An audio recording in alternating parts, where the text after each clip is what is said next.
अस्सलामुअलैकुम दोस्तों, मेरा नाम है डॉक्टर आबिद और आप देख रहे हैं मेडिसिन वर्ल्ड यूट्यूब चैनल। दोस्तों, आज हम बात करेंगे एजोमैक्स मेडिसिन के बारे में। इस वीडियो में मैं आपको बताऊंगा कि एजोमैक्स किन किन बीमारियों में इस्तेमाल की जाती है और किन बीमारियों में इसका इस्तेमाल नहीं किया जाता। उससे पहले दोस्तों, अगर आपने अभी तक मेरा चैनल सब्सक्राइब नहीं किया तो चैनल को ज़रूर सब्सक्राइब कर लें और साथ बेल आइकन के बटन को भी दबा दें ताकि हर नई आने वाली वीडियो का नोटिफिकेशन आपको मिल सके और आप मेडिसिन के बारे में मालूमात हासिल करते रहें। तो चलिए दोस्तों, बात करते हैं एजोमैक्स की। दोस्तों, ये एक अजिथ्रोमाइसिन फार्मूलेशन की मेडिसिन है। ये देखें, यहाँ पे लिखा हुआ है अजिथ्रोमाइसिन, जो ग्राम पॉजिटिव बैक्टीरियल किलिंग की खसूसियात रखती है। इस मेडिसिन का ताल्लुक माइक्रोलाइड एंटीबायोटिक की क्लास से है। ये मेडिसिन बैक्टीरिया की ग्रोथ को रोकती है और बैक्टीरिया को मारती भी है। अब बात करते हैं ये किन बीमारियों में इस्तेमाल की जाती है।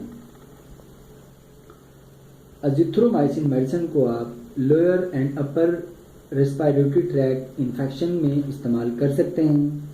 स्किन एंड सॉफ्ट टिश्यूज़ में आप इसको इस्तेमाल कर सकते हैं। ओटाइटिस यानी कि कान की सूजन में आप इसको इस्तेमाल कर सकते हैं।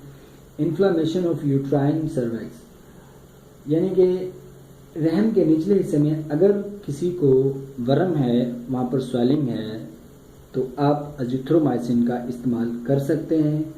सेक्सुअल ट्रांसमिटेड डिजीज़ में इसका इस्तेमाल किया जा सकता है। यूथराइटिस यानी कि मसाने से पेशाब खारिज करने वाली नाली में अगर आपको स्वेलिंग है, सूजन है, आप इस मेडिसिन को इस्तेमाल कर सकते हैं।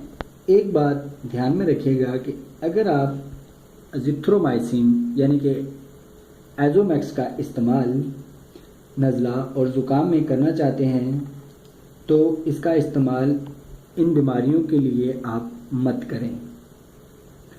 उसकी वजह मैं आपको बता दूं, अजिथ्रोमाइसिन एक बैक्टीरियल इन्फेक्शन पर काम करने वाली मेडिसिन है और नज़ला ज़ुकाम यानी कि कोल्ड फ्लू जो है वो वायरल इन्फेक्शंस होते हैं। तो आप वायरल इन्फेक्शंस के लिए वायरल इन्फेक्शंस की मेडिसिन लें। अजिथ्रोमाइसिन एक एंटीबायोटिक है, स्ट्रॉन्ग एंटीबायोटिक है। ये वायरल इन्फेक्शन पर काम नहीं करेगी, अलबत्ता आपके नज़ला ज़ुकाम में कमी ज़रूर ले आएगी लेकिन उसको ख़त्म नहीं करेगी। तो दोस्तों, अब बात करते हैं इसके साइड इफ़ेक्ट्स की। अजिथ्रोमाइसिन के वही साइड इफ़ेक्ट्स हैं जो किसी भी एंटीबायोटिक के हो सकते हैं, जैसे diarrhoea, nausea, vomiting, abdominal pain, body पर रैशेज़, फटीग वगैरह। अब बात करते हैं इस मेडिसिन के क्वेश्चंस की, यानी कि इसके एहतियात की। वो लोग जो पहले या मौजूदा हाल में लिवर डिजीज़ का शिकार रहे हों, वो लोग जो किडनी पेशेंट रहे हों या हैं, वो लोग जो स्टमक प्रॉब्लम का शिकार हों, वो इसका इस्तेमाल अपने डॉक्टर के मशवरे के बाद करें।